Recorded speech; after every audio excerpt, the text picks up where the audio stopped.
How's it going, guys? I wanted to take some time today to talk about some facts about gun control. I think that in the light of recent events, we need to actually give the conversation that many gun control advocates have wanted a chance. And what do I mean by that?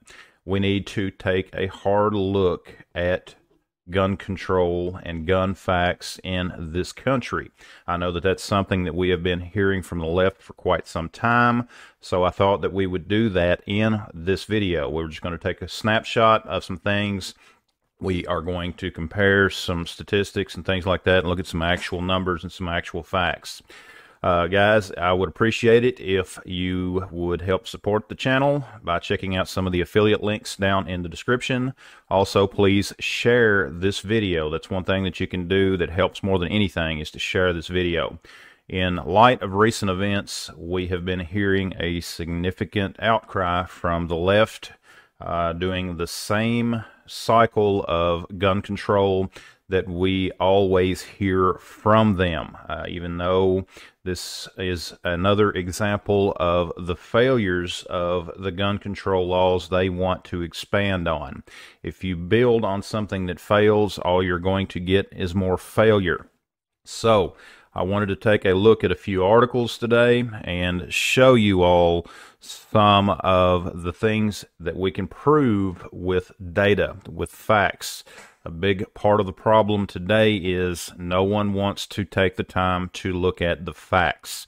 So if we take a look at this article, the one thing that I want you to notice first of all is that this individual legally bought his AR, and I will not be mentioning the individual's name. That's something that I just will not do. We see the same thing in New York, in Boston, I should say, in particularly about the incident up there. Now, these are a couple of cases that the media has been highlighting. Of course, these two incidents are both very tragic, and in any way, I do not want to minimize any of the tragedy that has happened in any of these cases that we talk about. Now, what we hear from the left is, of course, an expansion of background checks. We hear them continuously say that we need to increase background checks. We need to have more background checks and things like that. And the reality is, these individuals did go through background checks. Those background checks did not stop them. We can find online, particularly in the case down in Texas, there was a significant number of threats made online by the individual in Texas, as well as the individual in New York. And I am personally old enough to remember then when that threatening used to be a crime within itself. My question is, why were these individuals not prosecuted for making these kind of threats? As a concealed carry instructor, I can tell you that in my state here in Kentucky, threatening someone basically changes the game as far as what the situation is when it comes to protecting yourself. If someone is threatening you, you are given a legal right to take steps to protect yourself from that person. You know, that is something that we're not even talking about, you know, in the media. They're not even mentioning that. You know, why wasn't this individual, either one of them, why weren't they looked into for making the threats that they made online? I think that that's something that is a question that should be asked. Okay, threatening people is something you just do not do. Okay, that is not something that is accepted. That is not something that should ever be accepted. You know, threatening violence against someone, especially in this day and age, should be taken very seriously. You know, there was a time when you threatened someone, you were called out on it. But unfortunately, we do not do that these days. And it's a tragedy that we don't. And now we see much more of what can happen when things like that are ignored. Now, I wanted to take a closer look at something else. Of course, the AP reports there of 22 mass shootings, a total of 374 dead. Here's where the guns came from, and this kind of builds a little bit more on what I was saying. You can see here that there is a mixture of cases where individuals bought their firearms legally and where they bought them, used in crimes. They were obtained illegally. The reality is most of the firearms used in crimes are obtained illegally. And let's look at a very as reliable as we can be. And this is from 2019, so it is a few years old. However, the data is still very relevant, and you can see it is from the U.S. Department of Justice. If we scroll down and we actually look at the numbers, you can see among prisoners who possessed a gun during their offense, 90% did not obtain it from a retail source. It is obvious, it is unquestioned that the overwhelming majority of criminals obtain their firearms illegally, and that's just something that we need to really consider. We cannot ignore that. They do not go through background checks. They do not obtain their firearms legally in any way, shape, or form. In fact, how often do you hear in the news where you live that a convicted felon was arrested and charged with possession of a firearm by a convicted felon? That is something that is a crime. Let me know down in the comments below. I'd love to hear from you. I know that is something that has happened all the time around here, and we do not have the violence that a lot of places have. However, that is something that does happen everywhere. Felons know they cannot legally own a firearm. However, they still find ways to get those firearms.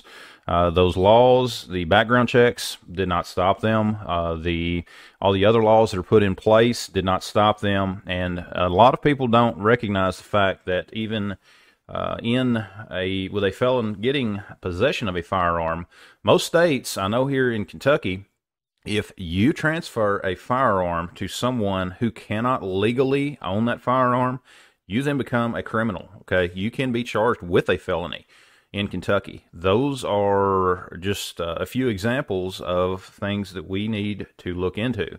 Don't give or don't sell or transfer a firearm to someone who cannot legally possess it. You can become a criminal yourself if you do. I'm sure that there are many other states out there that have similar laws on the books. In fact, I would guarantee you the overwhelming majority of states in this country do. In fact, I don't know of any states that don't have a law like that on the books. But is that being considered today? No, I don't believe it is. It's just they are screaming more and more. We want more and more gun control. We need to ban these rifles. We need to do this, that, and the other that don't work and are proven many times over not to work. And there again, this is from the Department of Justice. It's some crime statistics that I thought were very relevant to what we're talking about here. But something else that I wanted us to consider as well. Let's look at how the media is twisting this narrative. Look at this article here. This is from NBC5 in Chicago.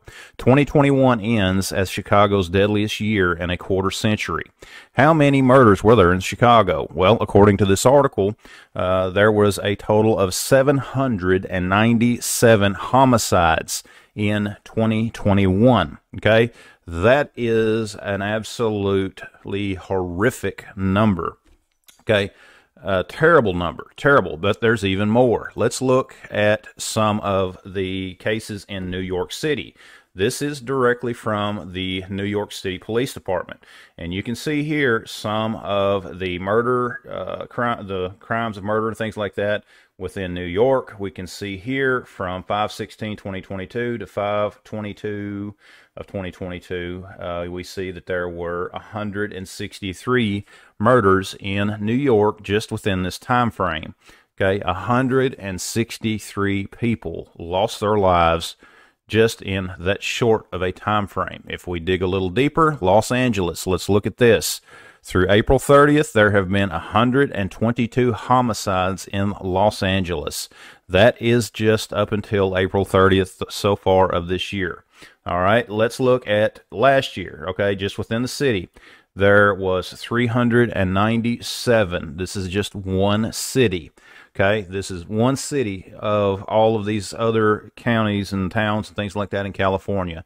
That is their murder rate. It's absolutely terrible. The news articles that I'd put up there earlier about the events in Chicago and New York and Los Angeles, the reason that we don't hear more about them is simply because they do not fit the media narrative on gun control.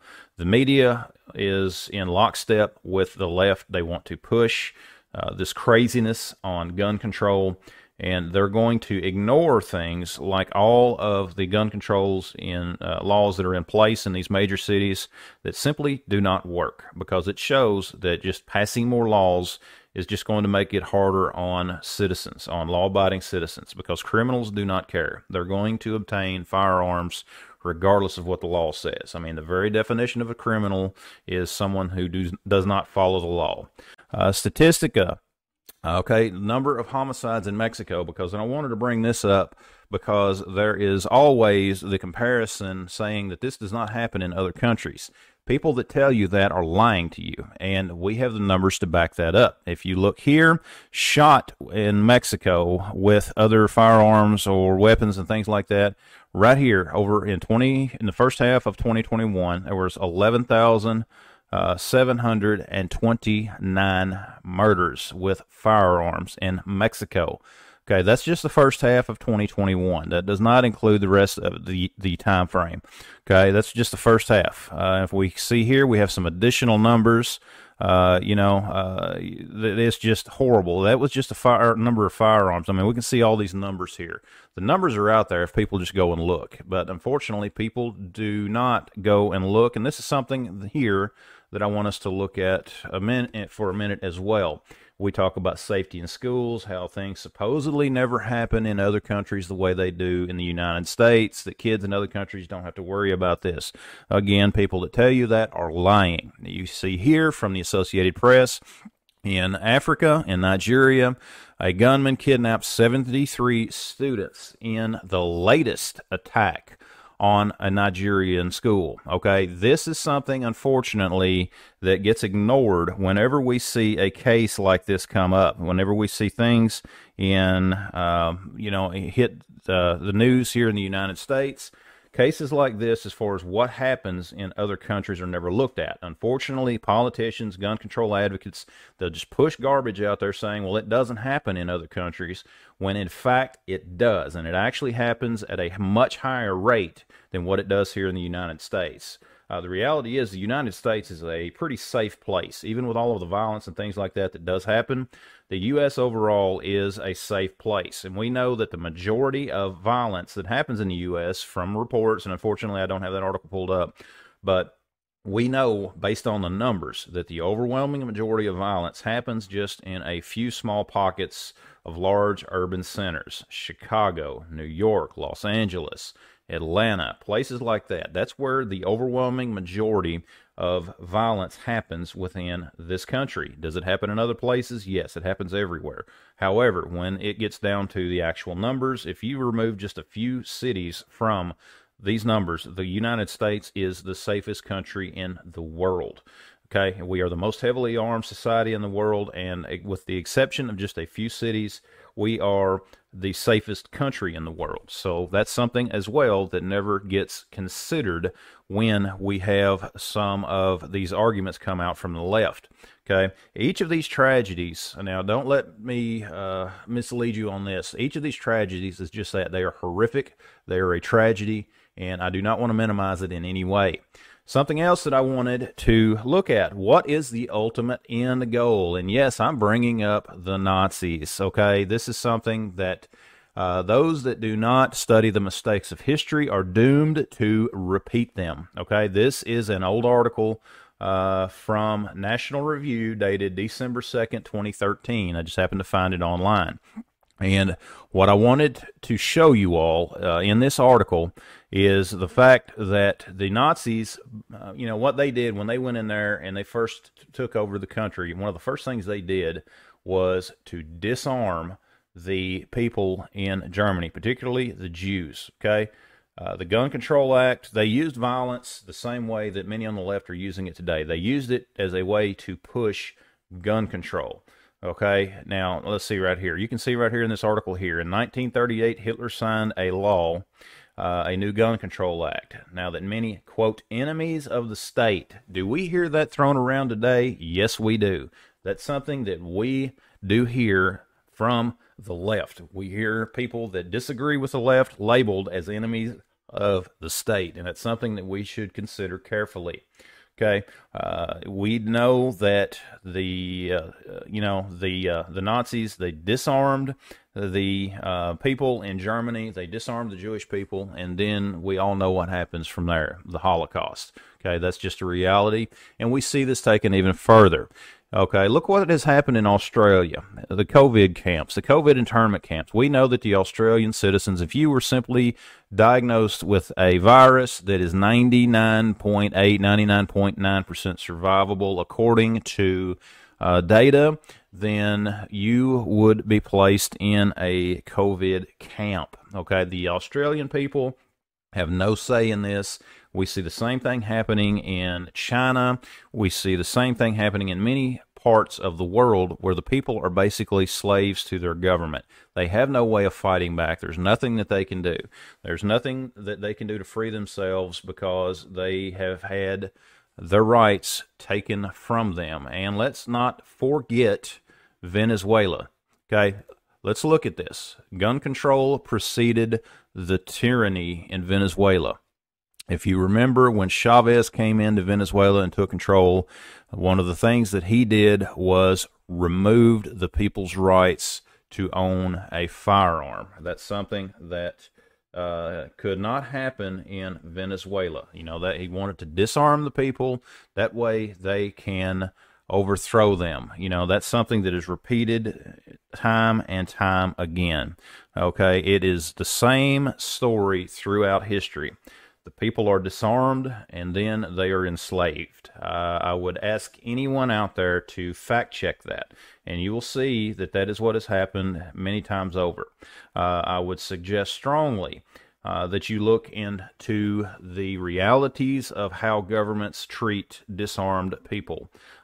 We see it throughout the history of the world. Throughout the history of the world, it has just been absolutely brutal. It has been an absolute failure. Right now in China, the camps, literal camps that are in China, you know, Google it. You know, just do a simple Google search on something like that, and you will be amazed at the total number of articles. And I think that if we are going to have that honest conversation that many on the left want to have, then we need to bring these facts into play. And we also need to bring a single question into play in light of the events in Texas, in light of the events in New York, as well as all the rest of these. What law would have stopped this? And the reality is there is no law. You cannot legislate evil. That's just the reality of things. It is an unfortunate reality, but that is the world that we live in. Okay, that's just an unfortunate thing. We are to stand against it in many ways, in any way that we possibly can. I do not understand why, when we have the best military in the world that is charged with securing bases in literal war zones, why we can't simply use some of the techniques that these folks use to secure our schools. And I don't necessarily mean turning them into fortresses. But if that's what's needed to protect kids, I think that's something that we need to consider. You know, protecting kids is something that should be our highest priority. And a lot of these politicians that scream that we need more gun control, that we don't need more police officers in schools and things like that, they're not facing the reality is that many of them send their kids to private schools that have some of the best armed security there is. However, they don't think that your kids deserve that same level of protection. I think that those questions should be asked as well. So that's something that we really need to talk about in this country. That's the conversation that we need to have. You know, let's have that honest conversation that the left keeps pulling for. This is something that is absolutely vital to the survival of us as a nation. If we are willing to surrender our rights, then we will go the way of history, the same way all of these other countries did, the same way that Venezuela did, the same way that Nazi Germany did. History is repeated in many, many cases, and we need to know that history. And something else that we need to consider as well, the police are not always going to be able to protect you. There are a lot of things that we can take apart in this particular case down there in Texas. And the reality is there are heroes and then there are cowards. And the heroes were the ones that went in there and actually stopped the guy. There were people, other departments and things like that were there. The Border Patrol agents went in there and actually ended this madman. And the reality is some of the leadership that was there in Texas, in my opinion, should be prosecuted. Those law enforcement officers that were there that did not go in, I think that there's some serious questions that should be asked. They were under orders, but at the same time, you cannot be a drone in a situation like that. You have got to do what you know is right to stop a madman from harming children. Those Border Patrol agents, those are the heroes. That one man went in there against orders and everything else. He didn't care. He was going in there. He was backed up by a few others, and they stopped this threat. But unfortunately, it lasted much longer than it should have. It should not have lasted 40 minutes plus. So that's just insane that they would just sit outside in that hallway and allow this to continue. I do not understand that. I cannot comprehend that. Just from a human standpoint, how can you sit back and let that happen to kids? Many of them, I think that they're cowards. I think that some of the responses that we've seen from media reports, there was that one individual down there who said that they were afraid that they could be shot.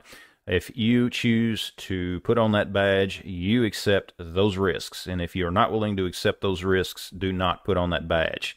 But guys, I think that this is a tragedy. I think that this is something that is going to continue in the news cycle for quite some time. But guys, this is just a video that I wanted to do. I had actually recorded another one previously, and I reviewed it, but it was just more emotion than it was anything, and I wanted to get something out there that dealt more with the facts, and that's why I wanted to do this video.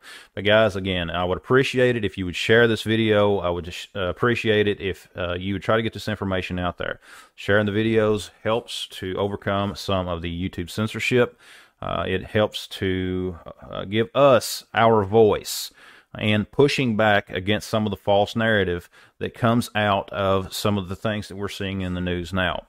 Guys, thanks for watching. Check out all the links down in the description below. Visit my website at boomsticktactical.com. Thanks for watching, and we'll see you next time.